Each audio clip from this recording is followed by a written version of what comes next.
तो ये कहानी तो अब काफ़ी आम हो गई है ना, कि मशीनें नौकरियां ले रही हैं। पर बात अब ले लेंगी कि नहीं, बल्कि ये हो रहा है अभी। आर्टिफिशियल इंटेलिजेंस मतलब एआई अब कोई दूर की कौड़ी नहीं है, ये आज की हकीकत है और नौकरी बाजार को तेजी से बदल भी रहा है। हमारे पास जो स्रोत है, एआई और भविष्य के कार्यस्थल, आज हम उसी के आधार पर यह समझने की कोशिश करेंगे कि ये बदलाव असल में कैसा दिख रहा है, कौन सी नौकरियां हैं जिन पर सबसे ज्यादा असर पड़ रहा है, और कौन से ऐसे क्षेत्र हैं जहां फिलहाल इंसान की जरूरत है। और सबसे जरूरी बात, इस बदलते माहौल में हम कर क्या सकते हैं। तो चलिए जरा इसे खोलकर देखते हैं, गहराई से समझते हैं। शुरुआत करते हैं उन नौकरियों से जहां एआई का असर अब बिल्कुल साफ है, जैसे ग्राहक सेवा यानी कस्टमर सपोर्ट। वहां तो चैटबॉट्स बहुत आम हो गए हैं, जैसे वो चैट जीपीटी है, आईबीएम का वॉटसन है। हाँ बिल्कुल। और कंटेंट लिखने का काम भी, मतलब ब्लॉग पोस्ट लिखना, प्रोडक्ट्स के बारे में लिखना, ये सब भी अब एआई टूल्स करने लगे। अच्छा, और ग्राफिक डिजाइन का क्या? मैंने सुना है मिड जर्नी, डाली जैसे टूल्स। हाँ, उनका भी काफी असर है।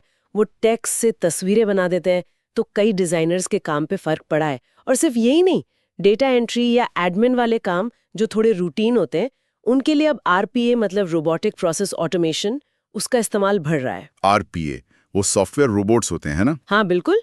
वो कंप्यूटर पर बार बार होने वाले काम खुद कर लेते हैं और बेसिक कोडिंग में भी मदद मिल रही है, जैसे गिटहब कोपायलट है या चैट जीपीटी भी कोड लिख देता है। तो ये सब क्या ये सिर्फ लागत कम करने और तेजी लाने के लिए हो रहा है? मुख्य कारण यही है? हाँ, काफी हद तक तो यही है। लागत और तेजी, ये दो बड़े कारण है। लेकिन यहाँ दिलचस्प बात ये है, मतलब ये सिर्फ बातें नहीं है। स्रोत बताता है कि 2024-25 में गूगल, आईबीएम, डुओलिंगो जैसी कंपनियां हैं, उन्होंने सच में एआई की वजह से या तो लोगों को निकाला है या नई हायरिंग रोकी है। ओह, सच में? हाँ, आईबीएम ने तो कहा कि वो हजारों नौकरियां रोक रहे हैं क्योंकि वो काम एआई कर सकता है।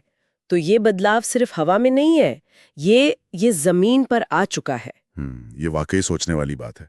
अच्छा, ये तो हुई वो नौकरियां जिन पर असर दिख रहा है, पर सिक्के का दूसरा पहलू भी तो होगा। मतलब कुछ ऐसे क्षेत्र जहां इंसानी जरूरत अभी भी मजबूत है। हाँ बिल्कुल, स्रोत इस पर भी बात करता है और ये जरूरी भी है जानना। सबसे पहले तो जाहिर है, एआई और मशीन लर्निंग बनाने वाले लोग, मतलब एएमएल एक्सपर्ट्स, इनकी मांग तो बढ़ ही रही है। हाँ, ये तो स्वाभाविक है। बिल्कुल। फिर साइबर सुरक्षा विशेषज्ञ, क्योंकि जैसे जैसे टेक्नोलॉजी बढ़ रही है, खतरे भी बढ़ रहे हैं और उनसे निपटने के लिए सिर्फ ऑटोमेशन काफी नहीं है, वहां इंसानी समझ वो जरूरी है। और रचनात्मक काम, क्रिएटिव प्रोफेशनल्स, जैसे कहानी लिखने वाले या मार्केटिंग स्ट्रैटेजी बनाने वाले। हाँ, उनकी जरूरत भी बनी रहेगी, ऐसा माना जा रहा है। देखिए, एआई कंटेंट बना सकता है, शायद अच्छी जानकारी दे सकता है, पर वो गहरी कहानी गढ़ना या मार्केट को समझकर एक बिल्कुल नई अनोखी स्ट्रैटेजी बनाना, उसमें अभी भी इंसानी दिमाग, वो क्रिएटिविटी आगे है। अच्छा। इसी तरह स्वास्थ्य सेवा में डॉक्टर, नर्स और खासकर मानसिक देखभाल करने वाले लोग, उनकी सहानुभूति, वो मानवीय स्पर्श, उसकी नकल मशीनें कैसे करेंगी? हाँ, ये बात तो सही है। और वो कुशल कारीगर, जैसे इलेक्ट्रिशियन, प्लम्बर। स्किल्ड ट्रेड्स, उनके काम में हाथों का हुनर लगता है और मौके पर प्रॉब्लम सॉल्विंग करनी पड़ती है। उन्हें एआई से फिलहाल कोई बड़ा खतरा नहीं दिखता। तो क्या हम ये कह सकते हैं कि जिन कामों में गहरी सोच, मतलब क्रिटिकल थिंकिंग या मानवीय जुड़ाव या फिर हाथों का असली हुनर लगता है, वो ज्यादा सुरक्षित है? हाँ, काफी हद तक यही निचोड़ निकलता है अगर हम इसे बड़ी तस्वीर में देखें। तो ये उन मानवीय कौशलों, उन ह्यूमन स्किल्स के महत्व को दिखाता है जिन्हें एआई आसानी से कॉपी नहीं कर सकता। जैसे आपने कहा, क्रिटिकल थिंकिंग, जटिल समस्याओं को सुलझाना और लोगों से सही ढंग से बात करना, कम्युनिकेट करना। ये वो चीजें हैं जो हमें मशीनों से अलग बनाती हैं और शायद अब ये पहले से ज्यादा जरूरी हो गई हैं। हाँ। तो ये सब जानने के बाद सवाल ही उठता है कि भाई एक आम इंसान आज क्या करे। स्रोत में कुछ प्रैक्टिकल सलाह भी दी गई होंगी। हाँ, दी हैं। पहली बात तो ये है कि एआई उपकरणों से डरने के बजाय उन्हें इस्तेमाल करना सीखें।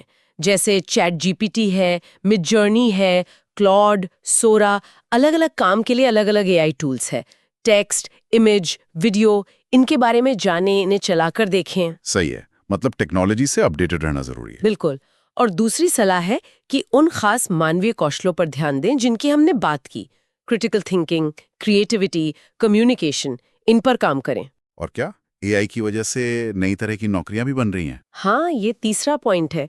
उन नई भूमिकाओं पर नजर रखें जो एआई की वजह से बन रही हैं, जैसे प्रॉम्प्ट इंजीनियर, वो लोग जो एआई को सही तरीके से निर्देश देना जानते हैं, या फिर एआई ऑडिटर, जो एआई सिस्टम की निष्पक्षता और सुरक्षा की जांच करते हैं, या एआई एथिसिस्ट, जो इसके नैतिक पहलुओं पर काम करते हैं।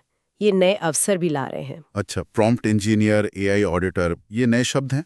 और चौथी सलाह? चौथी सलाह है कि एआई को एक टूल की तरह इस्तेमाल करें, अपने काम को बेहतर बनाने के लिए। इससे अपना एक पर्सनल ब्रांड बनाएं, दिखाएं कि आप एआई के साथ काम करना जानते हैं और उससे वैल्यू क्रिएट कर सकते हैं।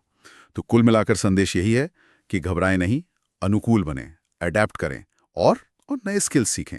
अनुकूल बने और कौशल बढ़ाएं, यही मंत्र है शायद। बिल्कुल सही कहा। सार यही है, एआई सिर्फ एक खतरा नहीं है, ये एक बहुत बड़ा बदलाव है। और जो लोग इसके साथ ढलना सीखेंगे, इन नई तकनीकों का फायदा उठाना जानेंगे, उनके लिए ये नए रास्ते भी खोलेगा। तो जो तैयारी करेगा, उसके लिए इसमें अवसर हैं। तो जाते जाते हैं कोई एक आखिरी विचार जो हमारे श्रोताओं के लिए आप छोड़ना चाहें, कुछ सोचने के लिए? हाँ, बस यही कि नौकरियों के जाने के डर से थोड़ा आगे सोचे। क्या ऐसा हो सकता है कि एआई हमारी भूमिकाओं को पूरी तरह खत्म न करे, बल्कि उन्हें ऐसे तरीकों से बदल दे या बढ़ा दे जिनके बारे में हमने सोचा भी नहीं है? हो सकता है ऐसी हाइब्रिड भूमिकाएं बने, मिली-जुली। तो सोचने वाली बात यह है कि कौन से मानवीय गुण या कौशल एआई के साथ जुड़ने पर और भी ज्यादा कीमती हो जाएंगे। ये एक महत्वपूर्ण सवाल है मेरे ख्याल से।